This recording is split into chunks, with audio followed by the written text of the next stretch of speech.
This episode is for anyone who struggles to say no, is a bit of a people pleaser, and maybe you've had a hard time setting boundaries. I've been there. I know the feeling. I, for many years, struggled and would constantly find myself saying yes to people because I didn't have the tools to assert what I actually really wanted. And over time, I've slowly been able to shift this. But recently, I heard something absolutely game-changing on Leila Hormozi's channel, and I wanted to share that with you all today because it really just aligned so many stars for me. And I can guarantee that if you're the type of person that struggles with saying no, maybe like me, you kind of fall in and out of it, this is going to be game-changing for you. Hey balancers, and welcome to another episode of the Balance Theory podcast. I'm your host, Erika, and today we're going to be talking about something that is so important to our personal development. It's so important to us creating the life we want, and that is having the tools and the power and the confidence really to say no. What I want to share with you guys today is something that I heard on Leila Hormozi's channel. It's something that just clicked for me in a way that nothing's clicked for me before.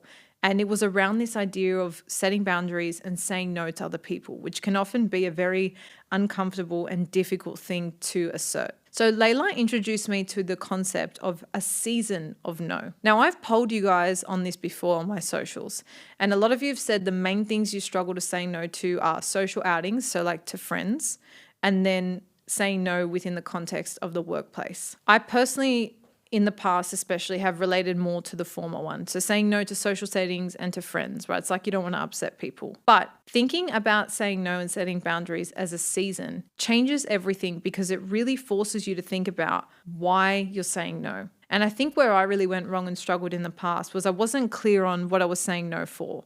I didn't think that me just not wanting to go was enough of a reason, which by the way, it absolutely is. But when you think about a season, it starts to get you to think about what's actually going on in my life right now. What are the things that are detrimental to the things I'm trying to create or build?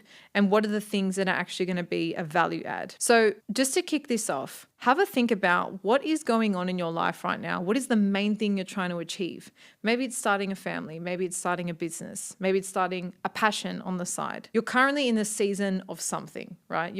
There's a season of something going on in your life. And that season is going to require a very specific amount of energy and time for you in order to really flourish during this period of your life. And so when you think about this season of time, you can start to think about what things right now are aligned. So what things may you need to add on to your time or invest your energy into that's going to help you really amplify this season. And you can similarly also think about what things are going to be a detriment or take you away from the energy and time required for you to really embrace this season. So we start with looking at what season are we in, and then what no's kind of accompany that. What things do you have to say no to in order for that season to thrive, for you to be able to achieve what you want to achieve during this time?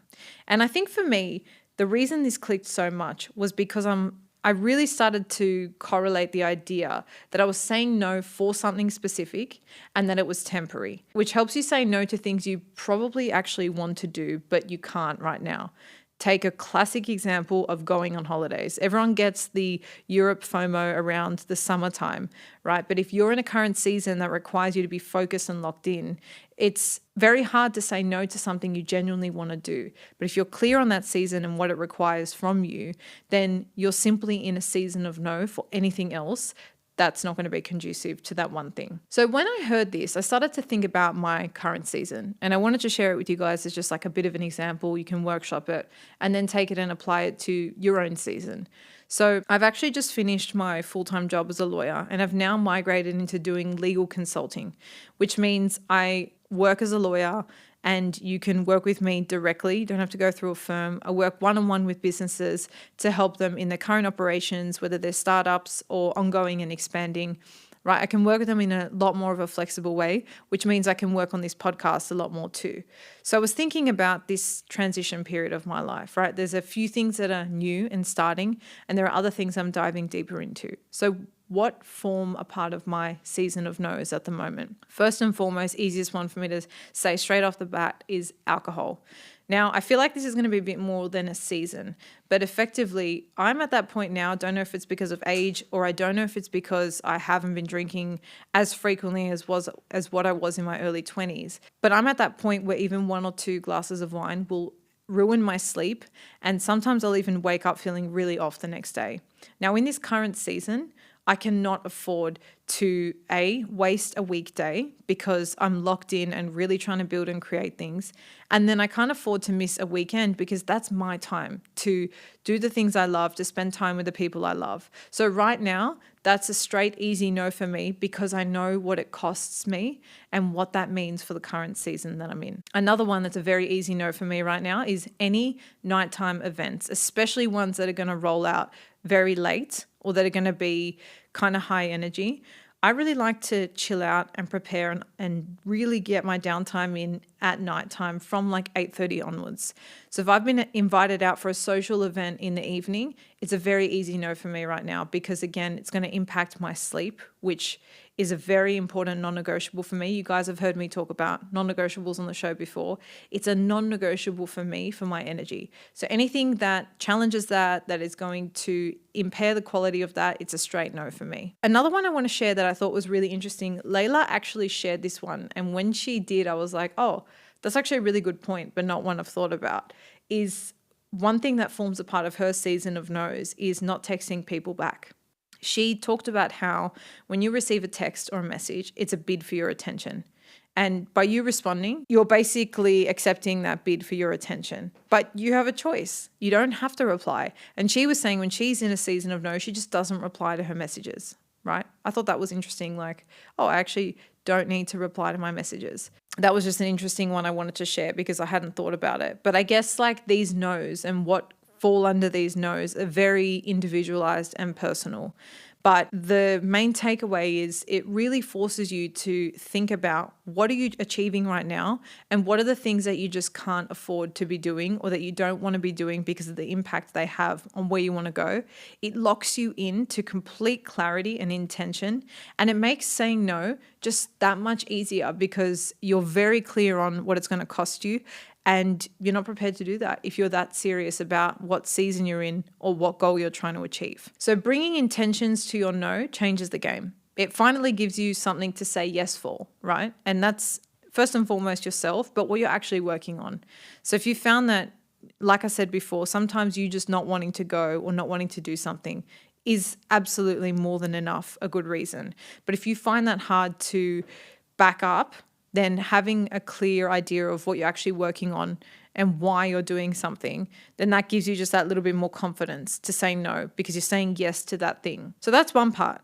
The other side is, do you tell other people that you're in a season of no? How do you actually convey that? If you take Leila's example of just not texting people back because you're in a season of no, how does that look to other people? Like, is that something you care about? Is it something you want to convey? Now, I have a few thoughts on this, but what I would say is for the people that are really close to you, for the people that are in your inner circle, I think it's absolutely fine to convey to them. For example, they've invited you out for dinner.